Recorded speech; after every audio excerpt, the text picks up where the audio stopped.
Right now, before your first bite, your body is already getting ready to eat.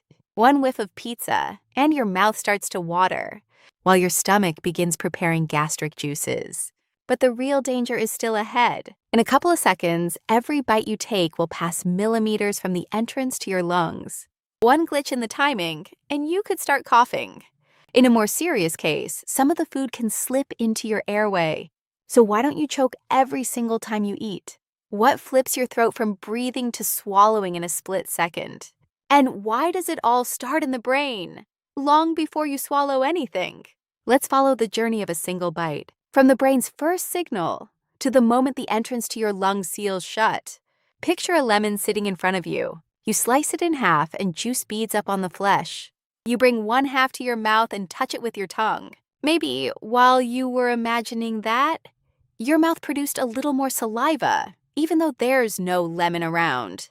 This is the first secret of digestion. It can begin before food ever reaches your mouth. When you see pizza and catch its smell, odor molecules reach your nose, activate receptors, and signals travel to the brain. The brain recognizes food. It doesn't know the exact makeup, and it can't measure proteins and fats from a distance. It does something else. From past experience, it predicts what's coming next. It's like a weather forecast. There's no rain yet, but from the dark clouds, you already know it's time to shut the windows. For your body, the smell of food is like those same dark clouds. These prep reactions to the sight, smell, and even the thought of food are called the cephalic phase. And what matters isn't just the smell itself, but your experience with it. The aroma of freshly baked bread can awaken your appetite.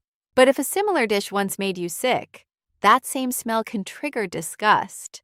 The smell didn't change. What changed is the meaning your brain gave it. This is exactly what Pavlov's famous experiments showed. Dogs started drooling in response to a signal that simply came before feeding. Their bodies took it as a promise of food. When the brain recognizes such a promise, the first commands go out to the organs, along the vagus nerve to the stomach and pancreas, along other paths to the salivary glands. The most noticeable reaction in the mouth. There's more saliva. But saliva doesn't just moisten your food. It helps gather it into a lump, delivers molecules to your taste receptors, and contains amylase, an enzyme that starts breaking down starch. At the same time, the stomach gets ready. Nerve signals increase the activity of the cells that produce gastric juice. The pancreas gets ready too. It'll need to send in bicarbonate and enzymes. In some people, there may even be a small early release of insulin before blood glucose ever rises, but this doesn't always happen. So the claim that one glance at dessert is bound to spike your insulin is overblown. Why all this in advance? Because these reactions take time. To produce saliva, increase digestive secretions, and coordinate several organs, it's better for the body to sometimes prep for food that won't come than to be late every time. So appetite doesn't start only with an empty stomach. Sometimes it starts with a forecast. The brain builds from a single smell, and now you take your first bite. Chewing seems like just prep work for digestion. But in fact, digestion has already begun. Teeth grind up food, and it's not only about making it easier to swallow. Picture an ordinary cube of bread. While it's whole, enzymes can mostly work along its surface. But crush that cube into dozens of tiny bits, and the total surface area shoots up. Enzymes gain access to a much larger surface area. At the same time, your tongue mixes the food with saliva, moistens it, and gathers it into a soft, cohesive lump, the bolus. And amylase is already taking apart starch while the food is still in your mouth. That's why the rule, chew every bite exactly 32 times, has no universal meaning. The body doesn't count jaw movements. It goes by the state of the food, whether it's become fine, moist, and cohesive enough to swallow safely. Yogurt barely needs chewing. A ripe banana falls apart on its own, but a nut or a raw vegetable takes far longer to break down. Their nutrients are hidden inside tough plant cells, and you still have to get to them. And now, the most dangerous moment of the whole journey. The swallowed lump has to pass through the pharynx. It's a shared stretch where the paths of food and air meet. Just below, they split. In front, the entrance to the larynx, leading to the trachea and lungs. behind the esophagus, to the stomach. Every bite passes right up against the entrance to your airway, and it must not go in there. While you chew, everything is under conscious control. But then your tongue pushes the lump back. The pharynx's receptors notice it, and an automatic program kicks in. Stopping a swallow that's already begun is nearly impossible. From the brainstem, commands fan out almost at once to the tongue, pharynx, larynx, and esophagus. First, breathing pauses for about half a second to a second and a half. This pause is called swallowing apnea. It keeps you from breathing and swallowing at once. Next, the vocal folds close, the entrance to the larynx narrows, and the larynx itself rises and moves forward.